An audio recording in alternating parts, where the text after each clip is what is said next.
All right, what's up, guys? Welcome back to another episode of the Living the Dream podcast. Today on the show, we have Dan McCrory, who is an author and has his second book coming out very soon. Dan, how you doing?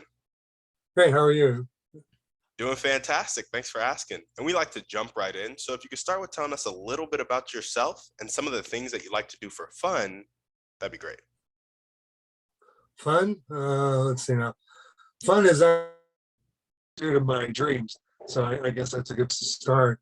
Um, I want I want working middle class people to be what we worry about in Washington D.C. and in state capitals around the country, rather than the wishes of the wealthy and of multinational corporations. Yeah, I love that. And what kind of put you on to that? What's your motivation behind that?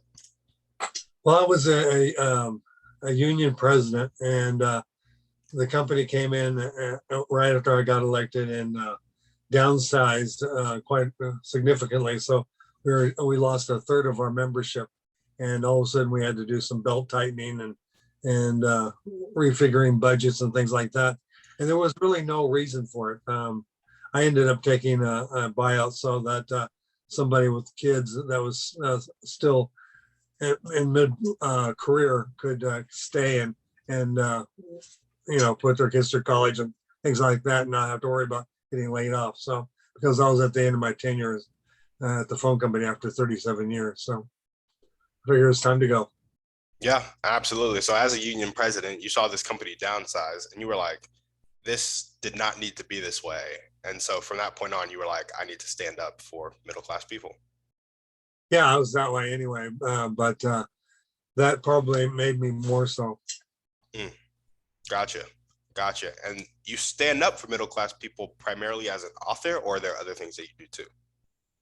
Well, to tell you the truth, I wrote this first book because I had tried when I became president, I was going to turn our local into this big political powerhouse, but I was also afraid of waking up the other side of the aisle. So, and then with the downsizing, I had other things to consume my time. So the next step I took was running for office myself, and I ran for California State Assembly twice, and both times I was running against a congressperson's head of chief of staff. And of course, they took all the air out of the room and all the money too. So I said, well, what am I going to do now? So I decided to write my memoirs. And then I thought, who am I? Why are people going to want to buy my memoir? So I started researching things that the next generation was going to run into, things like the gig economy, universal basic income, plus all the stuff that's left over from our generation, which is the criminal injustice system and the what I call the vanishing middle class. Gotcha. Okay, tell us a little bit more about some of those topics and how you incorporate them into your memoir, which is coming out at the end of this week, you said? No, my memoir has been out for a couple of years. The one that's coming out in the end of this week is my novel, and it's what I call my COVID novel because it was written right here at the desk during lockdown, and it just poured out of me. It was a very cathartic experience because I have Parkinson's disease, and my main character, I made him kind of a jerk. He cheats on his wife, and his friends are disgusted with him. And when he finds out he has Parkinson's and tries to tell them about it, nobody cares. So you see him transform from the time he finds that out to when he finally passes away. That it makes him a totally different person and more humanistic. So, no, the other book, like I said, it came out of wanting to be my legacy for the next generation, and that took me 4 years to write, whereas the novel took me 4 months. Gotcha. Well, awesome. Tell us a little bit about your memoir and those issues and kind of what you had to say to the next generation. It's called Capitalism, Kill the Middle Class, 25 Ways the System is Rigged Against You.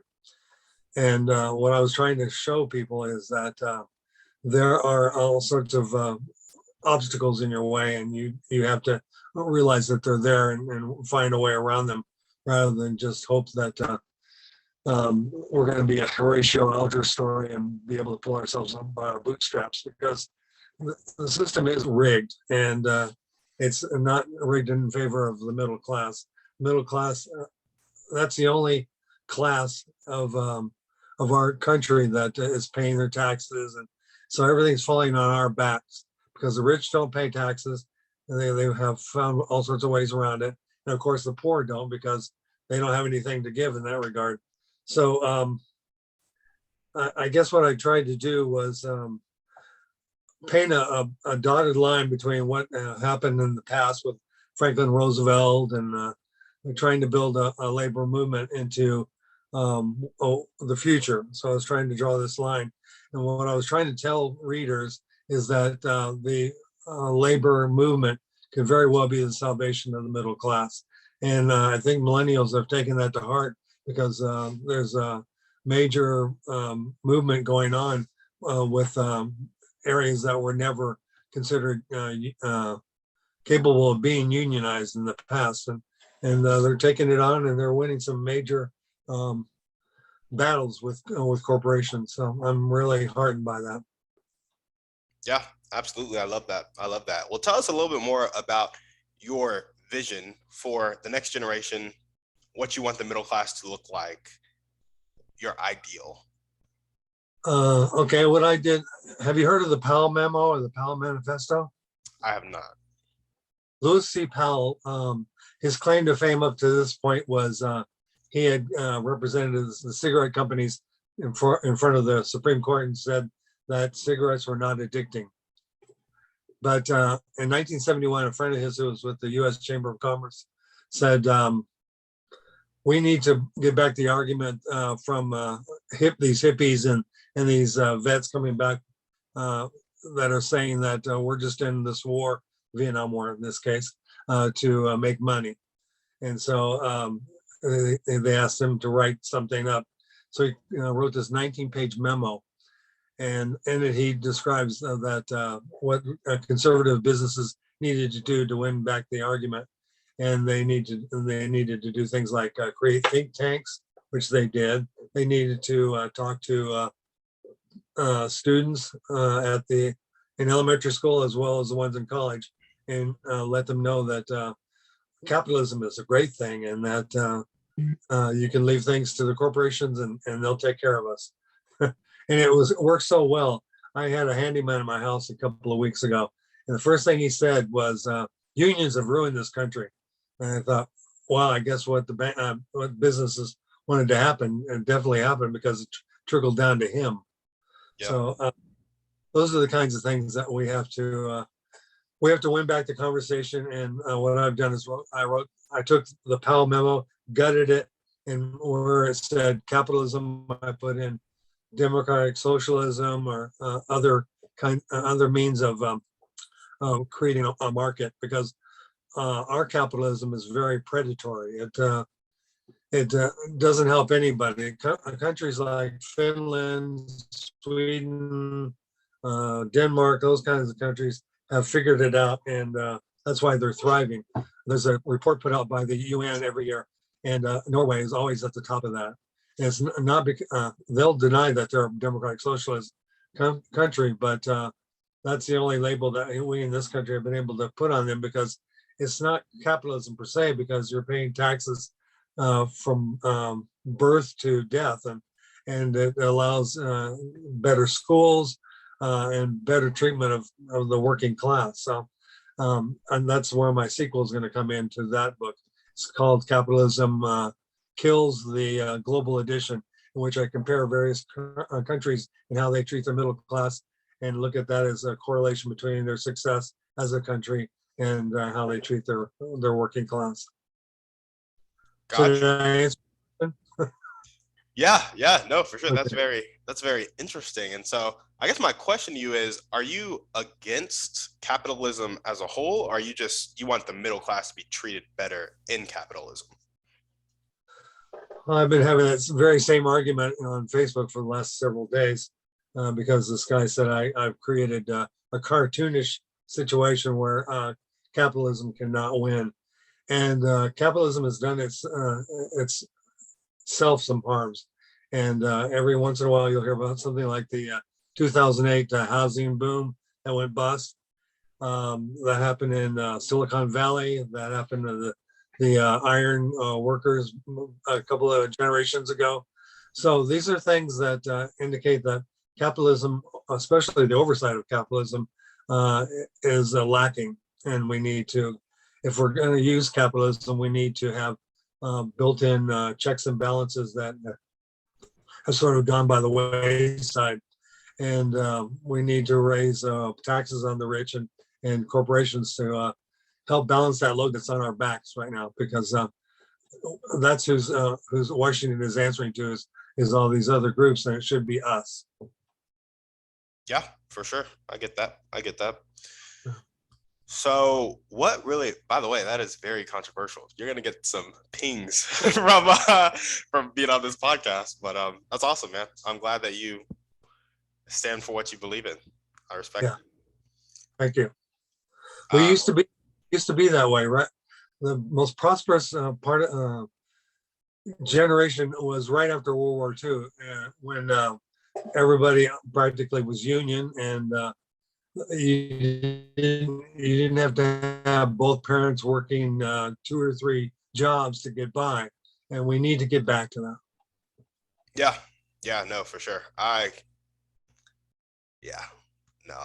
can agree with that, just because, we grew up very, lower middle class. We kind of struggled financially our whole lives, but there's also that, like, well, go be an entrepreneur, start your business, and scale it or whatever. And while that's an option, it's not something for everybody. It's not how people want to live their lives, type of thing. So for those majority of people who want to work a job and raise a family and not put in those insane hours to be an entrepreneur, the options have been really cut down for them, of like, now you got to pick up a second job or a third job or whatever it may be. So exactly. Yeah. What would those checks and balances look like for you in capitalism? Robust oversight, which means that you don't have corporations watching themselves. You have somebody who's set up to do that. And originally, the Elizabeth Warren was in charge of that department, and it was the consumer protection. And they looked at how banks were doing loans and all sorts of things, and she really dug into it and looked at things that could be changed. But then somebody else got elected, and they brought in their own people who their whole mission was to shut it all down, to stop that oversight, because they called it needless regulation, when in fact it was saving a lot of people from losing their houses and little stuff like that. Yeah, absolutely. Well, awesome. What if there were 1 or 2 people you could meet right now, or 1 or 2 types of people that you could meet right now to really help you take the next step towards, just getting the middle class to be treated better and getting those checks and balances in capitalism? Who would you need to meet, and how would they help you? I need to meet Liz Schuler. She is now head of the AFlCIO, and I think that I created a study guide to go with that book. And I think that if people at the ground level, the union stewards of the world, that I bring up in the book, it would create an army to change things. And so she's the one I need to really get to say, let's look at this and let's apply these things that I've come up with, and also look at the McCrory memo, as I call it, to see how successful big business was in turning the conversation to them and make it about us, because you could use the same approach they did, and they wouldn't know what hit them. Yeah, for sure. So Liz would be a big help. Liz Schuler. And you said head of the FSCIO? AFlCIO, yes. American Federation of Labor, Congress of Industrial Organizations. Gotcha. Sounds good. Well, what are the most important 1 or 2 things that everyday people can do to help you accomplish your dreams and goals? Well, if they're union stewards, they could take it to their leadership, a copy of the book, or just tell them about it because it's available out there. It's out. It's all over the world, and I've had people buy it in Australia and Nigeria and all sorts of places that you wouldn't think would care about what happens to the middle class in America. But one of the things I did find out, I carry the book everywhere in case I get engaged in a conversation. And I've had people in Thailand, Morocco, and Italy say, when is that book coming out in my language? Because the same thing is happening here. So it would be nice if it turned not only America around, but other countries, because we're being exploited, and the socialists call it wage slavery, but I know compared to real slavery, it's not anywhere close. But yet at the same time, wage slavery keeps us at 2 to 3 jobs, and there are all sorts of ways that we can change the conversation. I'm so glad, like I said, that the millennials have realized it's a no-brainer that in order to have a future security, to be able to buy a house, to raise a family, you need to have a stable employment environment. And we've gotten away from that. We used to be able to work one job for 37 years like I did, and nowadays that doesn't happen. And that's what keeps us constantly looking for the next job that's going to help stabilize things, and it's not stabilizing. We need to do that ourselves. It needs to be a movement from the ground up. Yeah, absolutely. So take the book to union leadership and just spread the word and make the movement happen from the ground up. Yep. Love it. Well, awesome. Now we're going to jump into our Thriving 3, and this is where I get to hear a little bit about you. So what is your favorite book, movie, or podcast? Pick one. Well, I saw a movie at a screening the other night called Power of the Dog, and it stars Benedict Cumberbatch, and the whole movie with the soundtrack and everything kind of makes you feel off kilter. And at the end of the movie, you finally figure out why. And it's very well done, and I would recommend people go see it. Apparently, it's already being considered for several awards. Kristen Dunst is in it, Benedict Cumberbatch, and it takes place in 1925, and but it's in Montana, and everybody rides horses and owns a ranch and things like that. But it's a real glimpse into the way humans react to things. You'll understand it when you see it. Yeah, for sure. And what is one way that you like to care for yourself? I love to travel. Travel is the best thing. And what I like, number one, about travel is meeting other people and finding those common grounds. And I also go for the history, and for my wife, we go to relax. Awesome. And what is one action step you can take right now to really meet Liz Schuler? Well, I've sent her a copy of the book already, and I included my study guide in there. So at this point, I guess I need to follow it up with a phone call. Awesome. Love it. Okay, now I just have a couple more questions. So I'm sure when you're in these conversations with people, talking about your book and how you feel about how the middle class needs to be cared for, you kind of get some rebuttals. What are common rebuttals that you get, and how do you address them? There are the people that are in deep denial about our place in the whole scheme of things. And for them, capitalism could do no wrong. They don't realize that it's a travesty when a company downsizes, lays a bunch of people off, and their stock rises. That's not right. There's something about our system that says that's not good. And I also don't realize that every time there's one of those bubbles I was talking about earlier, like 2008 housing debacle, is that there's a very socialist kind of thing that happens because we go in and bail them out. So if they realize what was going on, I think a lot of people would agree with me that we need to change this situation. I'm a very big proponent of Bernie's agenda, Bernie Sanders, and I think that if we adopted some of those common sense things, that we would all be better off. Gotcha. Gotcha. Awesome. And have you ever had anybody come to you and be like, but the corporations do so much for us? Like Amazon makes my life so convenient. Walmart makes my life so convenient. What do you say to that? I say, look at the cost of that, because like Walmart, I have a whole section in my book where I talk about the Walmart effect.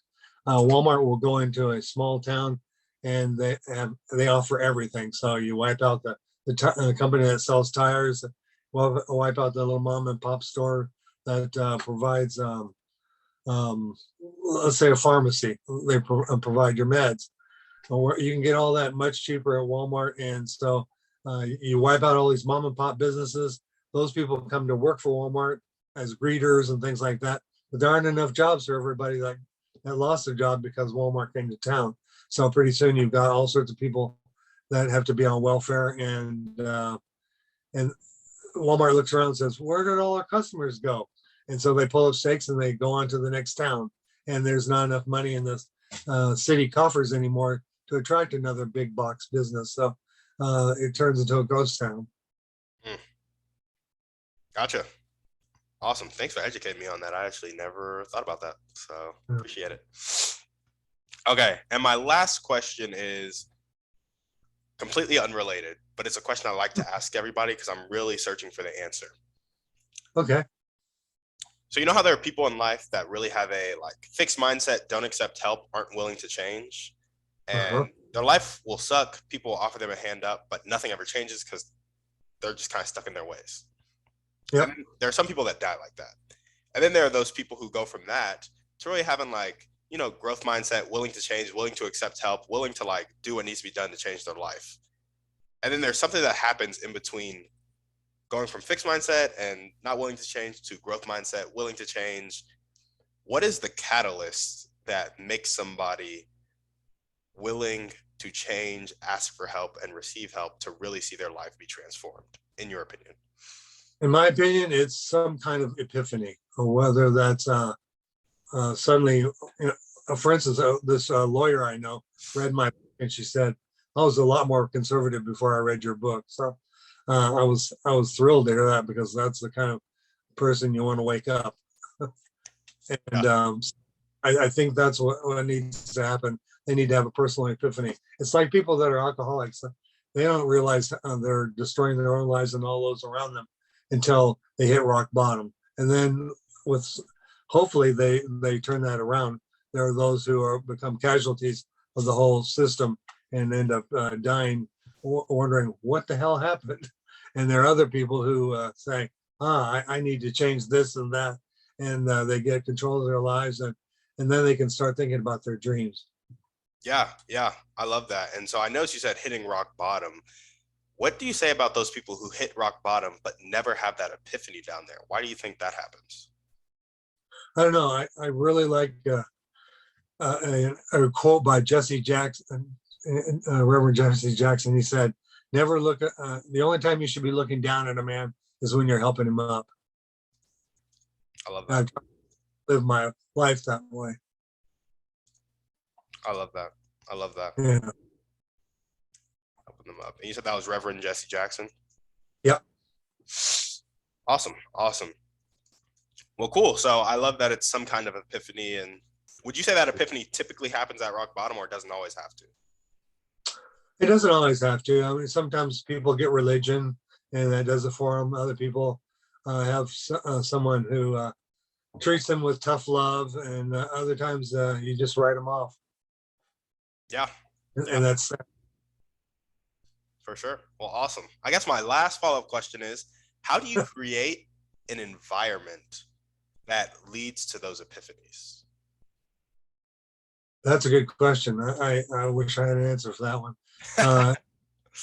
Some people use religion, other people, I don't know. They get out there and they're like gurus.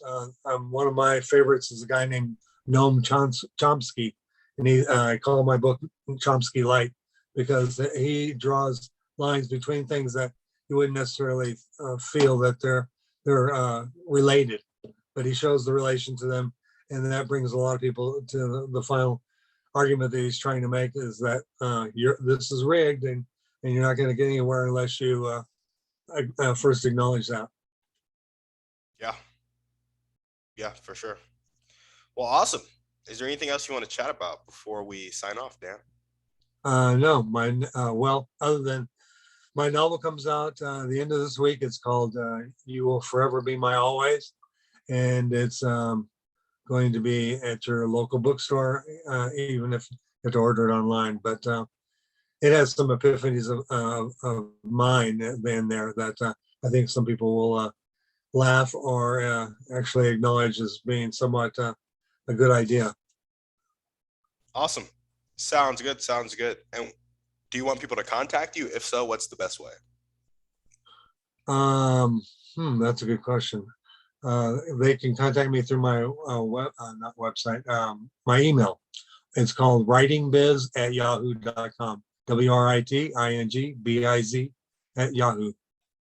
Sounds good. Sounds good. Yahoo.com.